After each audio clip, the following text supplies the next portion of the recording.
Okay, we're using their spare labor. So Exactly. I'm okay. assuming, that might make an ass out of you. I mean, but I'm pretty sure the Bay Area stats. Well, what happens when you say I presume? Then you make a presume instead of assume. Yeah. Welcome to the Best of Investing. I'm Edward Brown, your host. Here's our format. A bunch of guys sitting around a bar. There's no bar. Having drinks.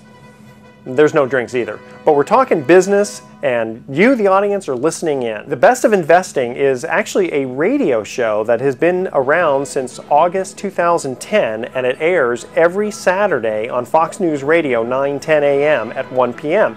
Now, we're not a political show. We're strictly business, so everyone will be happy with that. Remember, I'm Edward Brown, wishing you the best of investing. Are you ready? Let's go. Catch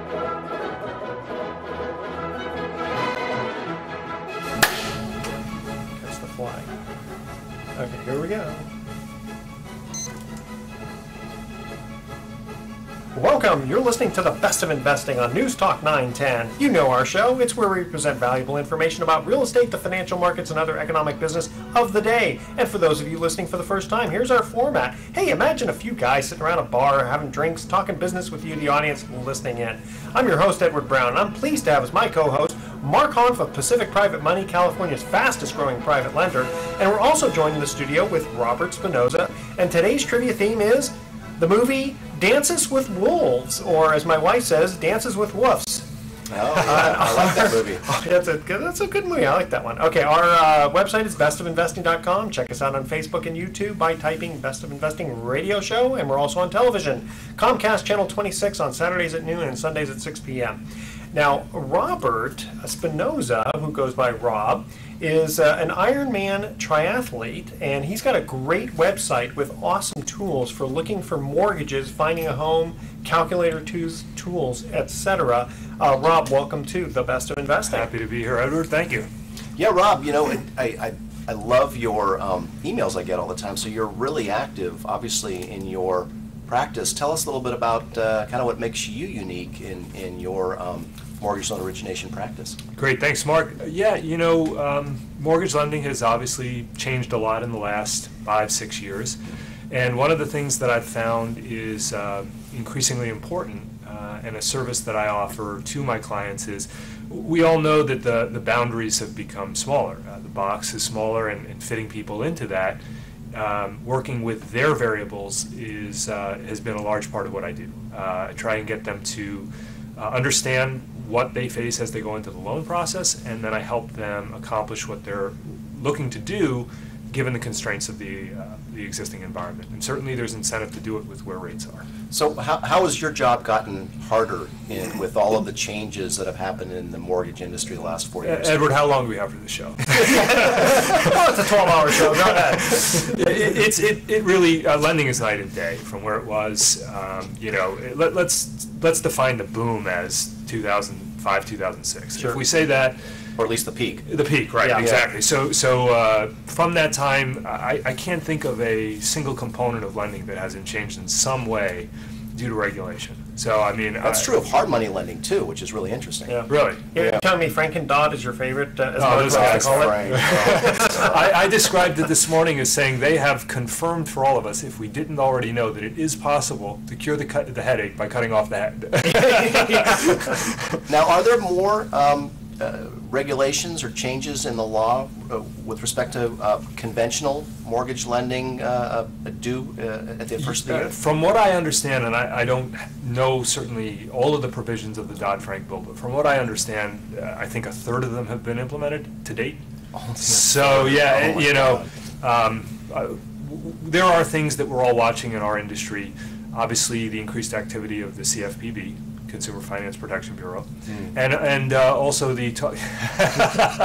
and also a lot of talk about how the QRM, Qualified Residential Mortgage, will be implemented over time. So those are the things that are on my radar right now. We've gotten over a lot of hurdles in the last few years. Dodd-Frank, HVCC that regulates appraisals, things like that, and have rolled with those punches to the best of our ability. So in 2013, anyone's guess. My observation has been that in the guise of consumer protection, because Dodd-Frank, among 1,000 other things, their intent was to, eliminate predatory lending practices, the problems that resulted in the subprime meltdown, where you had a lot of, liar loans going on, or 100% financing with firsts and seconds to people who didn't qualify.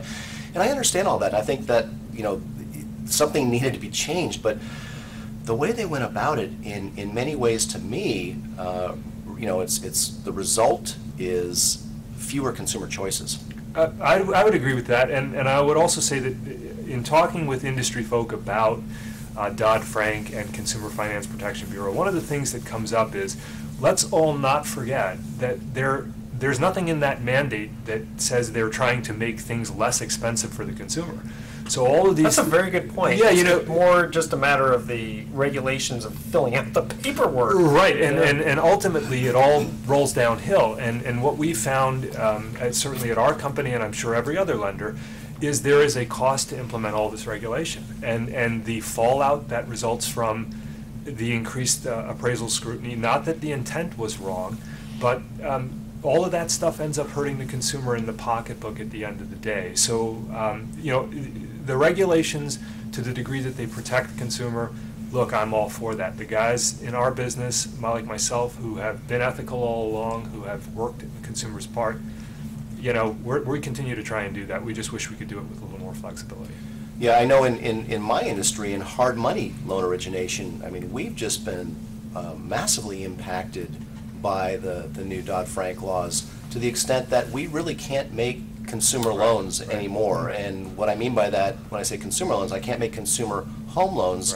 And I certainly can't do consumer refis. If someone comes to me and they've got equity in their home and they want a second, and their bank told them no, I pretty much can't do that loan, thanks to all the new anti-predatory lending laws. And it's just, how is that good for the consumer when you take away that option? You're basically saying to the consumer, you're too stupid to make a decision about how much money you'll pay for money, and oftentimes it's an emergency. And I can't tell you how many calls I get from people, and I want to be able to help them, and I can't. Call your congressman. In the early 90s with the S&L crisis, they made it so that it was difficult for the banks and S&Ls. They kept just turning down everything, but the hard money lenders, it was a field day for them. But now with the Dodd-Frank bill, they're now hitting the hard money lenders too, because otherwise you'd be shooting fish in a barrel, with the guys at the mortgage companies not being able to fund the loan. Well, and again, I'm not saying that they didn't have good intent, because what they're saying is that it's not right that you charge what you charge, and there's a point where that doesn't make sense, because if I can't charge certain points and fees, I can't motivate my private lenders to make that loan. So if they say to me, well, you can only make a loan that's so many percentage points above this index, and if that index is such that calculation comes out that I can't make a loan higher than 7%, well, I don't have a whole lot of don't worry, lenders that except that they're going to force your investors to invest. Right, that's just it. So I'm sorry, you have to invest in this. Well, here's another interesting angle on that. Somebody brought this up this week to me, and as you guys probably know, FHA has, over the course of the last few years, continued to increase not only their upfront mortgage insurance premium, but also their ongoing, the MIP, which the borrower pays monthly. And they intend to do this again in 2013. And at a certain point, what's going to happen is these loans are actually going to become high-cost loans. Because an unintended consequence of the changes is, and again, so I heard someone say, for example, well, the CFPB is going after $5 credit card fees, but here you have the FHA cranking the MI premiums, essentially pushing those people out of the market. So I wonder if that's going to have another recession area of prices dropping. And tell you what, we're going to cut to a quick commercial break here. Here is the first commercial break, and again, the theme is the movie Dances with Wolves. What was the Lakota Indian word for buffalo? And we'll be right back. Welcome back to The Best of Investing. I'm Edward Brown, your host, along with my co-host Mark Hahn of Pacific Private Money and Robert Spinoza of RPM Mortgage. When we got to the first commercial break, we asked this trivia question. What is the Lakota Indian word for buffalo? Again, the theme is Dances with Wolves. And Rob, you were busting at the seams all commercial break. Tell us the answer. Tatanka with the, Tatanka. yeah, that's right, very good. You got to do the fingers on the fingers head. on the ears, Yeah. very good. Okay, Mark, tell us, you were starting to get into some interesting things at the break time that the audience didn't hear. Let them hear it now. It's we're toward the end of the year here, and it's been a really interesting year in real estate. In fact, I don't recall anybody predicting what we've experienced, and it just goes to show you how I think everyone's crystal ball is a little bit hazy in when it comes to the real estate, and a lot of it has to do with because we've had a lot of government intervention. I think if left to market forces, I think we would have seen by now the second wave of shadow inventory that everybody was talking about, and you don't hear much talk about that anymore. But I will tell you, there's still a tremendous amount of uncertainty out there, and I've got two examples just from the last 24 hours. Last night I went and spoke at a real estate investor group here in the Bay Area, and afterward I met a guy that he's one of the larger owners of rental property in Oakland, over 1,000 units in fact, so I think he's one of the largest. And That'll keep you busy. He was of the opinion that we've seen the bottom, and in fact we're likely to see some pricing appreciation as homes start to begin trading once more at replacement cost, because in a lot of markets they're still trading below replacement cost. And if you remember your college economics, that's really not economically sustainable long term. And yet today in my office I had a walk-in, and he owns 26 rental houses, and he's of the strong opinion that we have not seen the bottom of the market and that we're going to have another downturn very likely in 2013. Well, quick question. Is maybe the first guy just talking about Oakland, since he owns so much in Oakland? Good point. Or, No, I don't think so. I think talking about just generally, like no, the same I think thing in general, I think there's a lot of different opinions about where the real estate market's going, and of course I think that goes back. I mean, even when the markets were going up 20% a year for several years in a row, every time that would happen again, a lot of people were saying, well, this is not sustainable. That's got, we're at the top, and then next year it'd be another peak, and then another peak, and eventually they were right. Eventually the bubble burst. But I find it interesting that there's so much uncertainty right now. Have we hit the bottom?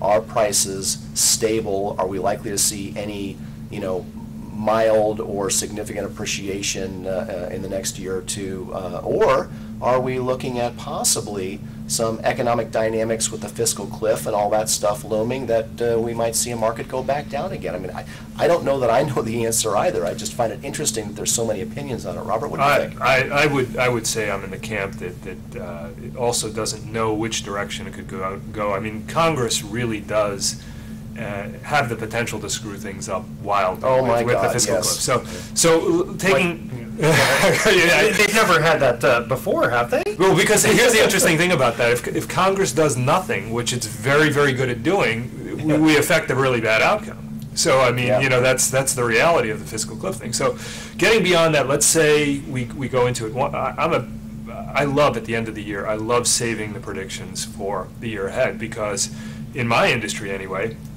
I think since 2007, 2008, every year, consecutive years, this is the year rates are going up, get ready, it's a big change and all that, and then here we are year after year ratcheting downward. I like my predictions to wait until afterward and then go back hindsight 2020. Yeah, exactly. I'm usually right. Not always, but usually. So I think the thing that I got used to doing several years ago now is not looking so much at, is it going to be a recession, is our values going to change downward, upward, whatever. It's recognizing the opportunities that exist now.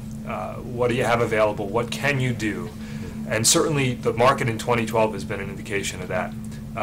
Multiple offers here in the Bay Area on properties that are priced well and that are in good condition. In what price range? Well, what we've seen here in our county is pretty much all price range until you get into the very, very high stratosphere, 3 to 5 million. Mm-hmm. Everything that has been priced right coming into the end of the year has seen increased activity from 2011. And of course, none of the predictions in 2011 would have pinned that.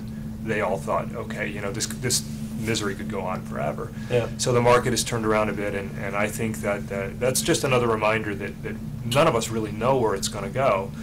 but being prepared to deal with it in either way, and also recognizing the opportunities available today. Big part of it. I'm kind of thinking that, like, from a rental property standpoint, you still have some people who have cash. Yeah, absolutely. Everything's based on alternatives, and if you can only put your money in the bank at 0.00001%, and here you can also get cheap bank loans if you can qualify. The cash-on-cash return is pretty darn good. Well, I'm looking at these dynamics, and I don't see anything to indicate that we're going to see real estate prices suffer another significant dip in the next year. And I base it on these three things. We've got incredible demand right now for real estate, and I've talked to several people who have been buying at the courthouse steps, basically buying at auction, and most seasoned auction buyers have stopped buying at auction because you can't get good deals at auction anymore. The prices are being bid up. Probably by inexperienced people. Of course. Well, so the real estate investment community has decided at large, those who were waiting it out the last couple of years, they've all come back in this year. And what happened in 12 that I don't think we saw at the beginning of the year was that inventory would be as tight as it's become, and that prices would begin to increase as a result of a lack of inventory. And I don't see that lack of inventory changing. I don't see the banks all of a sudden opening up the floodgates and letting out more foreclosure property, nor do I see prices going up significantly where people trapped in their underwater homes can all of a sudden sell them. And I don't see a significant decrease in demand, because even if we do enter into a recession and unemployment does shoot up, that still leaves those who, the very large real estate investment community out there who are, we're salivating to buy homes right now. Well, also, it seems like the banks are more willing to work with the borrowers and restructure the loans. So that's going to create a whole different scenario. There's not going to be as many foreclosures. Well, let's also not forget that every time you get even a small tick up in equity, it opens some doors for people that had them closed before. So I saw that a lot in 2012. And the other thing I wanted to add, Mark, on what you were saying is that, there's that saying out there that once a cat sits on a hot stove, it will never sit on another stove again, whether it's hot or cold. That's right. And so what I think a lot of people saw in 2008, 9, even 10, they saw what they believe is the bottom of the market. They're a little more hardened now to that whole thing, and I think they can properly say, okay, this house is going to be worth this come hell or high water. You know what I mean? And they're more confident about where the bottom of the market might be. In other words, they've looked over that cliff, they've seen it. Okay, I'm a little more confident now because of that, and I'm going to make investment decisions based off of present knowledge on recent past experience, not this, hey, this could go down to zero. But aren't you going to get some people who were, they're going to be gun shy about investing in real estate because of what happened in 8, 9, and... I agree, but I also think that 2012 was a good indication of the fact that people had missed some opportunities, and they saw the price start to firm up, and they started saying, hey, I should have been looking at that more carefully, knowing that it would, just like with the stock market. I was just going to say, just like with the stock market. Floodgates opening, really the real estate investors have just come out of the woodwork in 2012, and that coupled with the decrease in inventory, because we're, the foreclosure inventory that's being added to the market every month is a quarter today of what it was 2 years ago. And so I don't see the combination of either demand going down or supply going up, which would be necessary for pricing to go down. So I just don't see it happening at 13 at all. And now, if you believe Case Shiller, in fact, we're up in the Bay Area an average of 10% from year over year. So it's a... Well, Robert, thank you so much for joining us, and it'll be great to have you probably about once a month.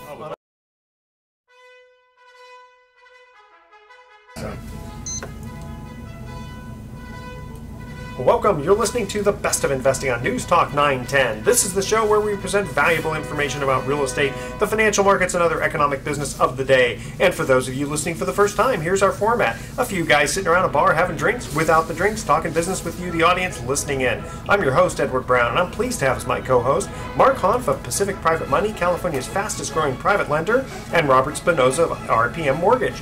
Our phone number is 888-912-1190. Write that number down, 888 912-1190, because you're going to use that number to answer the trivia questions for 3 vacations given away during each commercial break. You got it. We're giving away 9 vacations during this show. And today's trivia theme is the military. See how all the eyes light up when I come to this part of it. All right? That'll be kind of fun. Should I salute? Is that like the military intelligence thing? Or Sort of. military trivia? Is there some? Yes, military trivia. You'll like it. Okay. And our website is bestofinvesting.com. We've revamped the website, so check that out. And check us out on Facebook and YouTube by typing Best of Investing Radio Show, and check the like page. Or just like it, right? Who's like that pretty girl standing right next to you on the homepage there? That is Kathy Ireland, yes. Never heard. Never heard check of her. Okay. just the most famous swimsuit model of all time, that's all. And we're guest also of the show. That's right, she was a guest on the show. Okay, we're also on television, Comcast Channel 26 on Saturdays at noon and Sundays at 6 p.m. Now, today's special guest is David Campbell, who is a real estate developer who's going to discuss some development opportunities and hassle-free cash flow. Hold on here. Secrets of hassle-free cash flow investing, which is one of his ebooks that we're going to be giving away during the show. David, welcome to the Best of Investing. It's fantastic to be here. Okay, excellent. That's now, what you think. You haven't started yet. Yeah. New guy, that's right. Now we've had we've had a lot of real estate people on the show, but we've never had a real estate developer. So tell us first of all, where are you located, and tell us what's kind of going on. Yeah, our office is located in Benicia, California, but we actually develop projects all over the lower 48 states, and we try to stay out of California. California is a little bit development unfriendly state, but there's great people here and great weather, a good excuse to live where you want to live and do business where the math makes sense. But you run into those kangaroo rats and bats and other things, and suddenly you can't be building anymore, right? Yeah, that's right. California is very eco-friendly, and they make sure that those kangaroo rats are protected. Okay. So David, are you doing actual new developments, or are you mostly acquiring distressed property and packaging it up for your clients? How's that work? Yeah, so our company builds single-family homes in the great state of Texas, where the population is booming. Right. The Dallas-Fort Worth metro is growing by one person about every 5 minutes. So that is real, and it's still going on. It wasn't something that happened during a brief period back when. It's still alive and well. There was definitely a lull in the building in Texas, which is great for the supply, because Sure. the demand for housing is growing and the supply did not keep up with demand, and so we're seeing lots of price growth in Dallas right now, which is very exciting. People don't usually. Austin is also another good area, isn't it? Yeah, Austin, I sure like that. It's a great quality of life. One of the reasons I focused on Dallas is the ratio between rents and purchase price are very favorable to investors in Dallas versus in Austin. It's a beautiful place to live. I'd love to live in Austin, but the rents are low and the prices are high. Yeah, I know. I've seen some of these. Well, Mark, you and I went to a conference, and there were people doing that sort of thing, but like from Indiana and places where it's Georgia. Yeah, exactly. Yeah, Atlanta, Detroit. But I think Dallas is probably a lot safer bet. Yeah, our prices are ahead of the 2007 bubble price. You're kidding. But that partially has to do with the 2007 bubble price, because from what I remember back then, their growth was much more even, whereas a lot of parts of California took a unsustainable rocket ship up, and that's why we. Correct me if I'm wrong, but that's what. Give us an example for the audience. How much does it cost for you to build, and what you're renting them out for? Yeah, so our homes are actually in the city of Dallas proper, and a 4-bedroom, 2-bath home that's about 1,600 square feet, and a 2-car garage would be about $125,000. No way. Amazing. Oh my God. And That's brand new. That's brand new, 10-year builder warranty. Does that include the land? It it does include But not the land. the oil well. Yeah, really. Yeah, and it's a gorgeous house. I would say that Less same than house. $100 a square foot is what you're saying. You can build a house. That's what Yeah. we sell it for. So we're selling them for $80 to $85 a square foot. How is much the does it cost retail you to sales build price. anything? I would say our builder profit margin is about 10%. Okay. So we Yeah, make that's kind of typical, 10 to 12% usually for a developer. But I mean, materials haven't gone down that much. No, Is it just- materials have really come they've up gone in price. Is it strictly the labor, or are you just able to buy land that cheap? Well, I was very fortunate that when the housing market was going down, I was able to tie up some single-family home lots that were selling below replacement cost. Right. And it's kind of weird to think of land selling Well, I was below. gonna say land has a replacement cost. Well, the actual dirt doesn't, but when you think about all of the streets and the curbs and the gutters, utilities, we were paying. It probably costs about $20,000 to $25,000 per lot just for infrastructure costs. Right. Sure, In Dallas, anyway, in the Bay Area, it could be 3 or 4 times more You than could that. have bought it and then ripped up all that stuff and sold the actual infrastructure. He's still long on the replacement part of it, right? Seriously though, I was involved in this deal back in 1996 where this guy bought a building. It was 500,000 square feet. I mean, it was literally a quarter mile long of building, and the purchase price was like 2.7 million.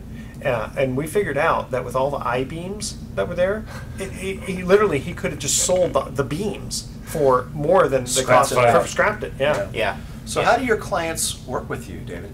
Yeah, so someone who is looking for a relatively hassle-free investment that's going to cash flow, I think new construction is the way to go. And we offer a 10-year builder warranty. We offer turnkey property management. We really help educate our clients through the financing process, the property management process, and really create an integrated team for newer investors or very passive investors that would like to take advantage of today's amazingly low interest rates and a booming population like Dallas. What's the rent generally that gets on a house like that?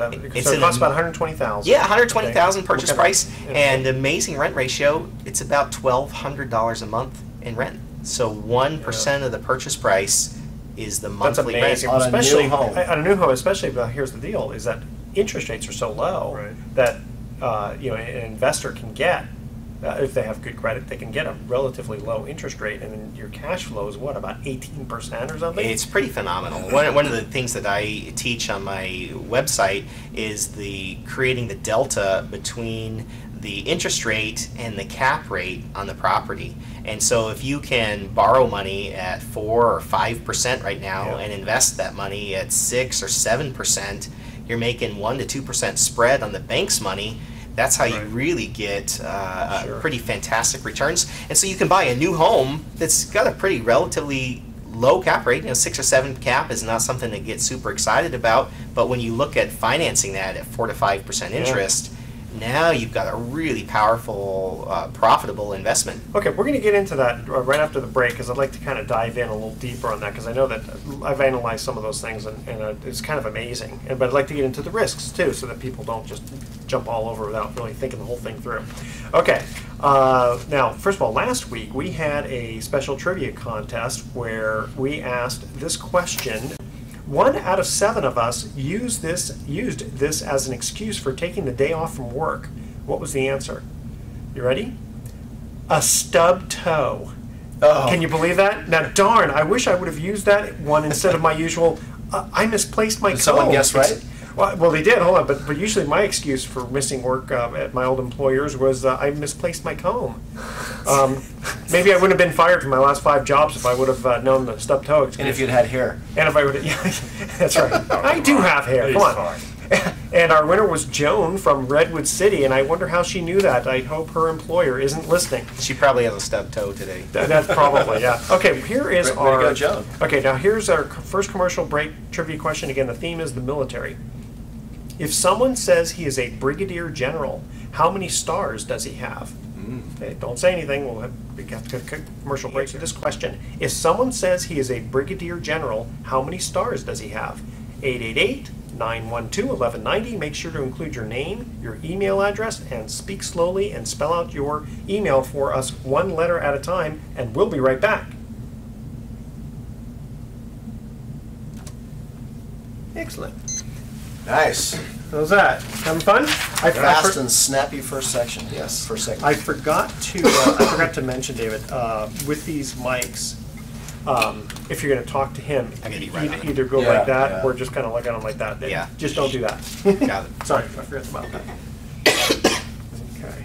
What were you doing math on? Yeah, I was just doing the math on it. I was saying 25% down on 120K, 450 at 4.5%, which is high. Yeah. $450 PI or PI payment. Add your taxes and insurance, which I'm guessing around 1.25. Where I don't know where it is in Texas. That's high. So your taxes and 2%? insurance are going to be probably On that dwelling. $350 a month. Okay, so you're still talking $800. You're renting it for 12. Correct. You got any of these, Yeah, because I local- mean, every investor would love to say, "Oh, yeah, I want to get in on investment 5% down." Oh, yeah, totally. Hold on, how fast can I get there? Yeah. You know? A positive cash flow property with 5% down. Yeah. It's brand new in a 10-year building warranty. No HOA dues. No, In a hot market like Dallas. You want to go in and start asking questions? Get that? Sure. Okay. Yeah. All right.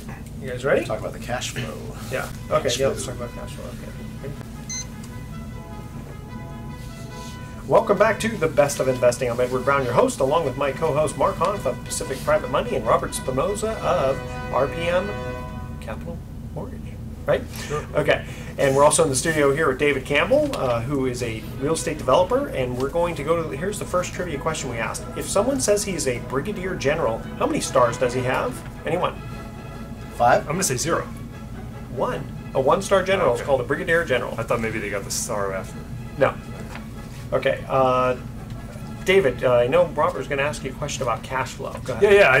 While we were talking in the last segment, I was just punching numbers into my calculator, and I'm coming up with, okay, somebody goes in there, buys a house for 120K, and I'm looking at it like a conventional lender does, because I'm a conventional lender, and I'm saying, okay, if they put down 25% and they have a interest rate that is higher than what they would actually pay right now, their principal and interest payment's $450. You're just saying it's going to rent for $1,200.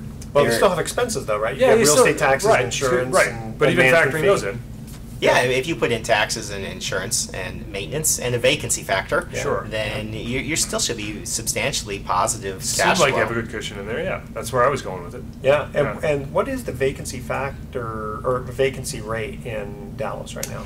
You know, it really depends on submarket and age of property. And what's doing very well right now is single-family homes that are less than 10 years old. That's one of the strongest parts of the market. Everybody likes homes. They want to get out of apartment living if they can, and they like new. So in our particular submarket, we're about 6% vacant. Wow. And I like to say to people, if you want a true vacancy rate, you have to own a lot of properties, because when you're sure. vacant, you're 100% vacant. Yeah, The only way to that's get to 6% is to get a meaningful data sample, so go long and buy a dozen.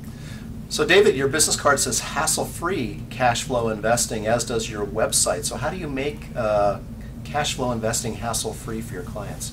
Yeah, so at hasslefreecashflowinvesting.com, we have a lot of educational materials and resources for investors who are working at a full-time job, or they want to be they're a new investor, or they're looking for opportunities to invest relatively passively. We really just create some education, helping investors create their personal investment philosophy, so that when they get into property, it's consistent with what resources they're working with and what outcome they're trying to get from the property. And so, for example, what would make something hassle-free is brand new with a 10-year builder warranty. The client's not going to have to deal with maintenance issues. They're not going to have to deal with major repairs on a property. If something, roof. if you have a roofing situation, your property manager calls our warranty department, and we fix the roofing situation. That's pretty hassle-free. And the investor only has to come up with, what, about less than 10 grand? Well, our company also has a private equity fund that does second mortgages and first mortgages. And for this particular development of homes, they do qualify for our cash out second mortgage program. The collateral does. So if an investor was to purchase a property with 20 or 25% down, they could also, post-closing, they could apply to our private equity fund for a cash out second mortgage, so that they could be into the house net as little as $10,000 down. What interest rate do they have to pay on the second? That interest rate changes depending on market conditions. Sure. Today's rate is about 5%. Still very On a good. second? That's on a amazing. second. Wow. Yeah. And it's a very, very low interest rate, and part of the reason is we're really investing in our relationship with a pool of investors. That interest rate is low, it covers our cost of funds, but we really want to be there supporting our client throughout the life of that ownership of the property. It gives us an excuse to have a monthly relationship with that client, and so if they want to come and buy a different investment property, or when they go to sell that investment property, we'd like to be there and provide brokerage services to them potentially. We'd like to help them reinvest that capital. And so when we put all of those revenue sources together for our company, the actual effective rate on that money really makes economic sense for our company. And you guys also have the management team in place? We do have professional property management in place. I think that's a key component of the hassle. Oh, absolutely, because I'm here in California. You're saying, how am I going to manage this? I'm not going to manage exactly 2,000 miles away. Right. If we can help our clients get into property, that's a win. For example, if someone buys a property with 20% down and they can do a cash out refinance on that property and use that money to go buy a second house, we all win. Everybody wins in that scenario. Now, you make your money because you're building the house and then reselling it, right? Isn't that the main? Correct. Yeah, Okay. when we build the home and we sell it for more than it costs us to build it, that's a good business model. Sure. Yeah. Hold on. Let me repeat. Let me see. Listen, I only had 6 years of high school, so I got to Quit thinking of it like a government model. Yeah. So, David, does your company own a bunch of lots right now that are like ready to build? We do. We currently are building in 3 different subdivisions in Dallas and Fort Worth, Texas, and we have homes under production at all times, and we sell to owner-occupants and we sell to investors. How often do you fly to Dallas? As little as possible. Oh, come on. Yeah, it's a true business. So I have a lot of employees and team on the ground in Dallas. I would think you would need that if you're offering hassle-free to the That's end what user. Skype is for, Yeah. right? You don't have Yeah. to show up in Well, you person. can't hammer nails from California. So we do a lot of work remotely from our California office, but the vast majority of the work gets done in Texas and with our team in Texas. Wow. How long have you been in Texas? I moved my acquisition and business strategy to Texas in 2008, right when the California market was falling all around me. I knew that I couldn't buy anything in California, and I didn't know how long the downward trend was going to last. And so I scoured the country trying to find the market that I thought would be a safe place to be while the rest of the world was falling apart in the 2008 financial crisis. I think Texas, personally, is, if I had to go outside of California, Texas would be the place I would go also. As an investor or to live? Mostly as an investor. I've never lived there, but I visited there. Well, I remember very, very succinctly, I remember in leading up to the bust, I was working for a bank and we had exposure all through the country, and the agents in Texas had a wildly different model than most of us did in the rest of the country, and because of that. Some interesting statistic from California, comparing California and Texas, over the last 10 years, the net migration population change from California to Texas was That's huge. 500,000 people left California to go to Texas. Well, it's very business friendly, and they don't have the state income tax, and it's just California's almost looking for reasons to kick people out of the state. Yeah, that income tax is a huge reason, right? So if you're a business, for example, Coparts, they were a Bay Area business that left for the Dallas-Fort Worth Metro, and they've got lower real estate costs, they have lower employee costs, they've got lower healthcare costs and lower tax costs.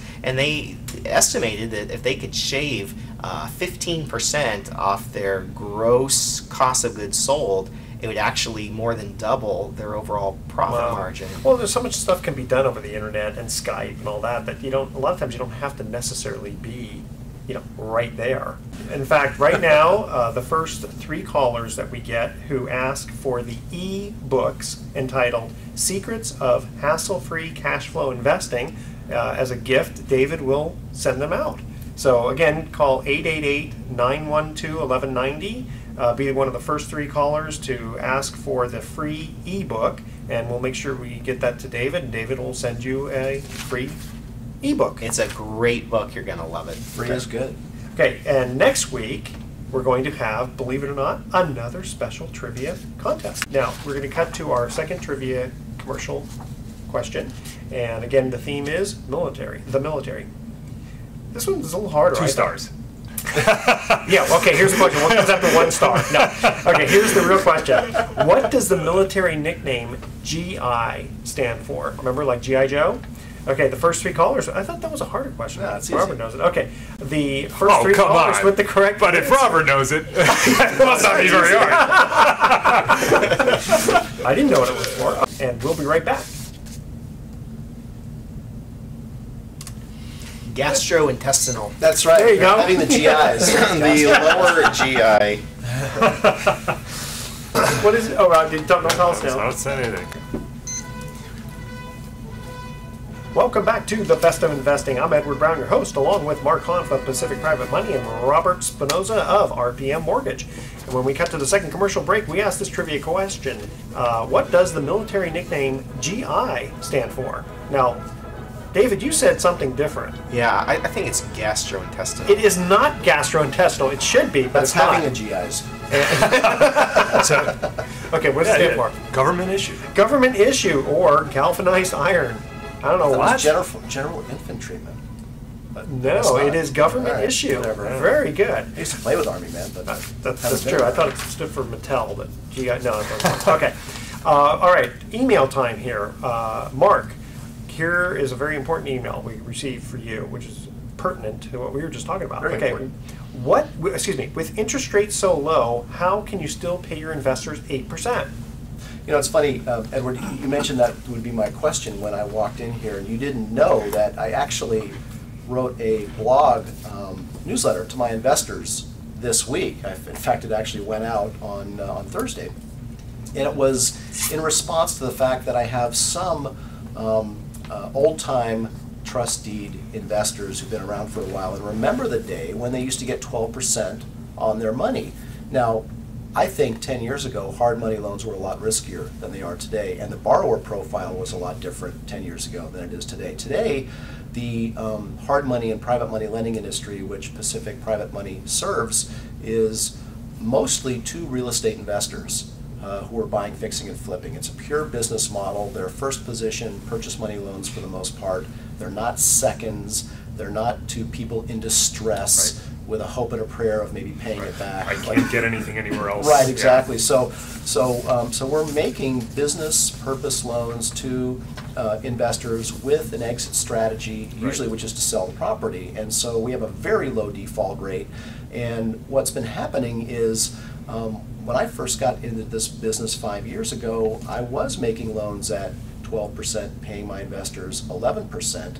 But what's happened is that, you know, in this zero interest rate environment, so-called trust deed investing, which is what it's called when you fund a loan, when you basically loan money to someone secured by real estate, so much more money has been coming into the industry. It's becoming more popular as people are searching for alternative investments to grow their retirement savings more effectively, or people who are frustrated with the stock market are getting out or missed the ride that we've had the last couple of years. And so anyway, private lending is a lot more popular today than it was 10 years ago. And so what's happening is there's more dollars available right now chasing the kind of finite pool of loans of real estate developers out there and investors out there. And so that's driven rates down. I mean, it's simple supply and demand economics have driven rates from 12 to 11 to 10 and now 9 and 8. And so what we generally do in the industry is pay our investors about 1% below the note rate. So if I'm making a loan to a flipper at 10%, I'll pay my investor generally 9%. So now that's still, for a lot of people listening, might sound staggeringly high.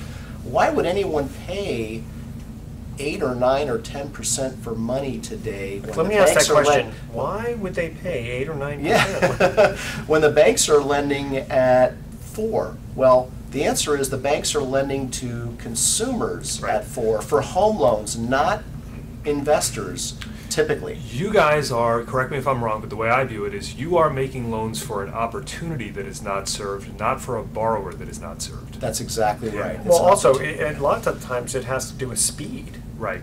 Well, that too, right, because a bank might make a loan to a real estate investor with good credit and liquidity and, Right. and cash flow and Not all that in kind time. of stuff, but if it takes 45 days to close, and in this tight market luck. where cash buyers are getting everything, you got to go in and say, look, I'll close in 2 weeks, but I'm going to use a private money loan. Then they come to me, and now it's a rat race to get Right. the lenders on board and put the loan docs together and get it done, and which we do. That's the environment in which we And operate. a component of the flip often is that the property is not in condition that it would appraise for a conventional loan. Right, that's That's a the good other point, reason yeah. that banks aren't Yeah. lending Right. in. Well, here's the other thing too, is that it's not like you're charging them 80% interest, so that these loans aren't going to stay out for 20 years, so they're not going to be paying a high interest rate for a long time. It's usually less than a year, so if Yeah. a flip might be on average 6 to 8 months to buy, fix, and flip a property. And so the cost of the money at, let's say, 10% is the cost of the business. Right. It's built into the Right. budget. Yeah, I mean, it's not super expensive. Okay, Robert, this email we received for you is definitely from a sophisticated borrower. And here's the question. I was told something about it being hard to get a loan if I owned too much real estate. Is that true, and why is that?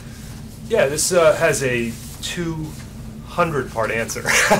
No, So we only have 16 hours to go left on the show. Go ahead. All right, so it's a really good question, and what the person asking the question is talking about is if they have a number of properties financed, what's going to happen is when we pull their credit report, we're going to see all these mortgages on these properties. If you simply own the property and you don't have them financed, oftentimes it's not hard to get a loan because the lender's looking at what is financed. Now, if it is financed and you fall between 1 and 4 properties, typically, and it's a conventional loan, which I'm not going to define, check in with me if you have questions about it, but that should be relatively easy to do for most lenders. When you start to get into 5 to 10 properties, then there might be additional restrictions, and some lenders will make those, other lenders will not. So it depends on the loan type you seek and the guidelines for that, and the investor, and perhaps the investor will restrict it to only a certain number, 3 properties, for example, or whatever it may be, where they feel their risk is getting beyond, they're getting out over their skis. And are they are they increasing the interest rate, or are they just saying no? No, it's not tied to the interest rate in those cases. You're either running afoul of a guideline or not. Your investment property interest rate would be tied to the fact that that is the property type. It's an investment as opposed to a primary or secondary. Okay, and these aren't these aren't regulations from the Fed. This is more of a bank's policy. Well, no, these are all flowing from Fannie Mae and Freddie Mac guidelines. Oh, they are, okay. Yeah, because they're going to color the now. An individual bank might make a portfolio loan, but I've seen a lot of those stay almost in lockstep with Fannie and Freddie's guidelines on that. So there's that, and then you also have, of course, what this person is getting at. The other component of it is, will you qualify? And how will the lender interpret the cash flow on those individual properties such that when the debt is factored in against your income, you can still qualify for the new property you seek? So that calculation has to be done by the lender because that's gotten a little more complex. Well, it's interesting with David being here, that kind Right. of would prompt the question. Let's say an investor's listening to this and says, gosh, I can get into David's properties in Texas, but if I buy more than 5 Right. or 4, what is it? What's the magic number? Yeah, under 4 you're Under yeah. 4, probably okay. Yeah, yeah. After that, it might be an issue. There's lots of lending up to 10 properties Right, if you're buying right. houses. And once you get to 10 and you want to buy investment property, that's when it gets a little Yeah. more challenging. And that's when I encourage a lot of investors to get the first 10 properties they own as houses, because I call that the low-hanging fruit, where you can get really easy properties to manage and the interest rates are low. And once you're at 10 properties, then it makes sense to chase commercial loans or group investments or buying notes. Yeah, and the other thing about that is that I do look at scenarios where you see all that, and then you have to really wonder, do they have their structure of financing on all of those properties exactly the way it should be? Should they be consolidating things? This is, I do a lot of those scenarios and help people basically take 10 loans and make them 4, and then go from there, and then they're eligible again. So you can sometimes do that. Sometimes you find these people have, a property that's worth $300,000 and they got a $50,000 mortgage on it, and they got that on 2 or 3 different houses. Well, why don't you have one house with the equity and it absorbed $200K of it? Now you're back in business. You're a smart guy. And when someone owns I have days and. once Yeah, someone owns days. 10 houses, they're pretty sophisticated, and they Right, probably have exactly, enough net exactly. worth to either consolidate, as you were saying, or to exchange into a commercial property, and then they reset their borrowing Right, clock again. right. They can Oh, go out and buy interesting. a lot more property. Yeah, So a lot of different angles on it. All right, good. We are going to cut to our third and final commercial break. Here's the trivia question. Again, the theme is the military. How many branches make up the U.S. military? And see if welcome back to the Best of Investing. I'm Edward Brown, your host, along with Mark Hanf and Robert Spinoza. When we cut to the third commercial break, we ask this trivia question. How many branches make up the U.S. military? Anybody? 6? No. Army, Navy, Air Force, Marines. National Guard, Coast Guard. 4. You guys are going too fast. Coast Guard? There's 5. Army, Navy, Air Force, Marine Corps, and Coast Guard. Okay. All right. We don't want to down the audience too much with depression, but you cover this healthcare. Is that covered under healthcare? That's Well, that's a good point. Yeah, so I read this article. I'm sure a lot of you have seen it. It got a lot of press. Cover of Time. Yeah, cover of Time magazine, March 4th issue, Bitter Pill by Stephen Brill. He wrote a brilliant article, not short, talking about how healthcare costs and the run-up in healthcare costs are going to kill our economy if left unchecked. And what I took from that article, the reason why I wanted to bring it up here in the real estate context is I noticed a lot of parallels in there with the way Congress has mandated certain things, the way Medicare needs to perform, and the things they can and cannot do relative to their costs, eerily similar to how the government, through Dodd-Frank and the Consumer Financial Protection Bureau, have sort of intervened with how we're originating loans. And I wonder, if we'll see that play out in both fields. Hopefully, Congress can get its act together and get some of this stuff on the right track, because I think the idea that we have world-class healthcare and the idea that we have a world-class standard of living and Americans can realize the dream of home ownership are both very important in this country. I just think that anytime the government steps in and tries to mandate how consumers behave and how businesses behave, Agreed. the unintended consequences are more devastating than the goal, if the goal is ever in fact reached. Now with Frank Dodd, for example, in lending, it's taken away consumer choice, Correct. Clearly. And this can't article make talks loans, about that. Yeah, Yeah. as a private money loan originator, I can't make loans to someone on their primary residence any longer. So if they have equity and the bank won't make them a loan, Even if that saves them, even if it saves them, I can't make them that loan. and that's what this article's talking about with a lot of these healthcare implications here is even if doctors have a choice between prescribing a medicine that would cost $300 a dose versus $3,000 a dose, if the $3,000, and they're just as effective as each other, if that $3,000 has been mandated and cannot be negotiated because of a congressional mandate, Medicare is stuck paying the $3,000, and we in turn as taxpayers are paying for that. The handcuffs are on. You can't change it. And so one of the articles that I brought in has to do with... Can we, just 2 seconds, I want to go from a depression thing to an upbeat thing. Sorry about it. David, you said you had some quick event that you wanted to mention to the listeners. Yeah, so I appreciate that medical article that you brought in. Something that's very exciting is how that impacts into your real estate portfolio. Like if you're an investor who buys medical office properties, then all the legislation around medical has created turbulence in your investing portfolio. So I host an event on the second Saturday of every single month, second Saturday in Benicia, which is just across the bay, and it's a beautiful town to come visit from 1:30 to 4:30 p.m. on the second Saturday of every month, and we talk about real estate investing and trends, and it's a free event. It's open to the public. Perfect, thank you. Okay, Mark, go ahead. Well, sure. So what I was going to say is just in response to all of the new Obamacare regulations and the havoc it's going to wreak on costs, et cetera, and what are the unintended consequences in the medical profession.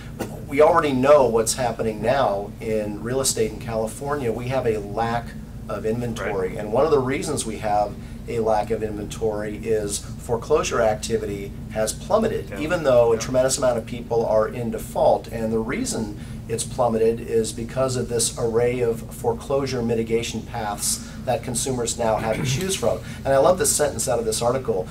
They can get hamped, harped, HAFA'd, hoped, FHA loss mitigated, to name a few. Right, there's all these or all of the above. Or all of the above. And so, and it goes on to say that any sort of true housing market recovery is dependent upon adequate inventory, which is now missing in much of California because the government has stepped in and meddled with market forces. So it's a good thing for some people, but we're doing a short sale right now. I'm financing a purchase for a client.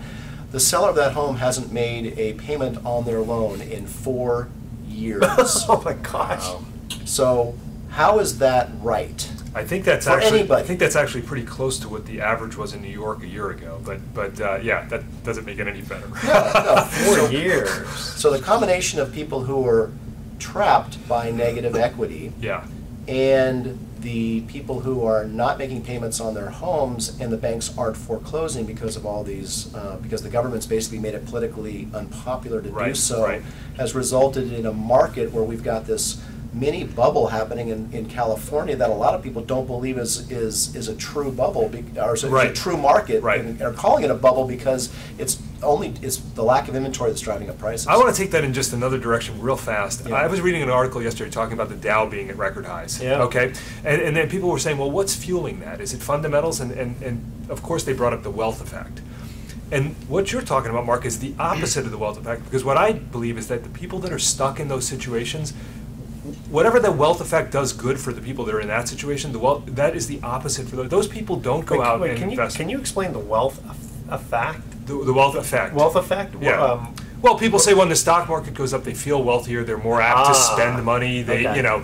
But when you're trapped in a home not making a payment, you know the reaper's coming, right? I mean, what are those consumers doing behaviorally, or it can't be good for a number of market factors, but also just for the individual. I think the Dow is up so much too because investors are being forced to chase yield and right. take much higher risks than they might otherwise take. Well, because they jump on the bandwagon as the market's going up. Right. They're going, hey, that's where I can make my Right. good money. buy high, sell low. That's how it goes, right? And then the Wall Some Street, will be in that the Wall situation. Street Journal says the billionaires are selling out of this market right now. So Yeah. what do they know Is that that right? we don't? Yes. Wow. So now is not the time to jump in the market if you aren't already in. Well, and if you're in, should you sell?